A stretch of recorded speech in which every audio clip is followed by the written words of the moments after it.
Shalom Aleichem Beshem Yeshua Hamasia. Salam bagimu dalam nama Yesus Sang Mesias. Perdebatan di dalam Islam dan Kristen itu hal yang biasa. Perdebatan antara Islam dan Kristen itu hal yang biasa karena Islam itu memiliki klaim untuk kenabian mereka, kenabian Muhammad, dan mereka harus banyak mencari tahu tentang di mana sih Muhammad itu dinubuatkan sebagai seorang nabi. Dan itulah yang pada akhirnya mendatangkan perdebatan antara Islam dan Kristen. Beberapa abad ini, mulai dari kehadiran Muhammad sampai sekarang, Muslim itu susah sekali untuk mendapatkan nubuatan bagi nabi mereka. Apalagi klaimnya dalam Quran bahwa nubuatan bagi nabi mereka itu ada di dalam kitab sebelumnya. Pertanyaannya adalah, kitab sebelumnya ini kitabnya siapa? Ya, kalau kitab sebelumnya pasti mereka akan berpandangan ya Alkitab. Apalagi dalam Al-Quran itu yang selalu diserang itu ya Taurat dan Injil. Taurat dan Injil yang selalu disebut di dalam Al-Quran. Akhirnya Muslim harus dengan bermuka banyak datang menghina Alkitab, tapi di samping menghina Alkitab, mengemis nubuatan bagi nabi mereka. Dan supaya kalian tahu bahwa hal itu adalah pekerjaan yang sangat sia-sia, karena sampai kapanpun kalian tidak akan mendapatkan nubuatan positif tentang Muhammad di dalam Alkitab. Kalau kalian bilang nubuatan negatif, ada, karena setelah nabi-nabi, setelah Yesus, yang berdatangan itu adalah nabi-nabi palsu, dan itu cocok dengan Muhammad. Satu hal yang menarik adalah seorang polemikus Muslim itu dia mengutip salah satu ayat Alkitab di dalam kitab Yesaya, dan dia mengklaim bahwa itu adalah untuk Muhammad. Tapi parahnya adalah ternyata kutipan itu pada akhirnya membuat dia harus mengakui Muhammad itu adalah Tuhan atau Muhammad itu adalah Allah. Saya kasih tunjuk videonya. Tunggu-tunggu oleh Bani Israel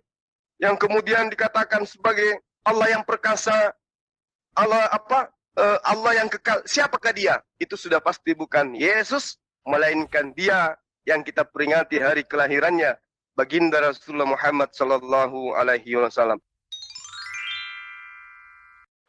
Nah, kalian sudah lihat kan? Itu adalah bentuk rasa frustasi dari para polemikus Muslim tentang bagaimana beban mereka untuk membuktikan di mana nubuatan dalam kitab sebelumnya bagi Muhammad. Itu frustasi, itu mereka sangat frustasi. Akhirnya mereka harus mengutip salah satu kitab, salah satu ayat, yang mana ayat itu menunjukkan keilahian atau ketuhanan. Atribut yang hanya digunakan oleh Tuhan, gelar yang hanya disematkan bagi Tuhan. Itu gelar ilahi. Yang dia kutip tadi itu gelar ilahi. Dan dia harus berakhir pada kesimpulan bahwa Muhammad adalah Allah.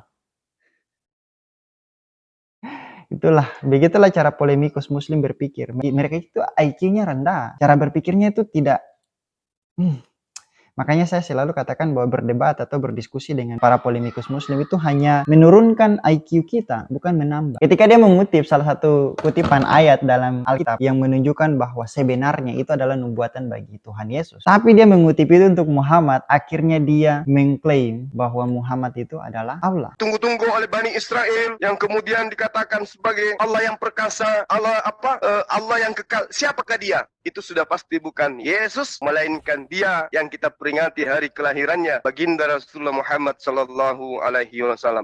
Allah itu nama untuk Muhammad, nama puji untuk Muhammad. Muhammad itulah wujudnya Allah. Itu konsekuensi logis. Jadi untuk saudara-saudaraku para polemikus Muslim atau para Muslim yang menyimak video ini, mengutip, mengemis ayat-ayat Alkitab untuk Muhammad itu hanya perbuatan yang sia-sia. Kalian tidak akan pernah mendapatkan nubuatan positif di dalam kitab suci untuk Muhammad. Kalau nubuatan negatif itu banyak, karena sesuai dengan apa yang dikatakan oleh Yesus Kristus tentang nabi palsu. Mereka akan membunuh, mereka akan melakukan kejahatan dengan nama Tuhan. Tapi sebenarnya mereka tidak mengenal baik Yesus maupun Allah itu sendiri. Jadi untuk saudara-saudara, bertobatlah. Bagaimana tanggapan kalian? Tuhan Yesus memberkati.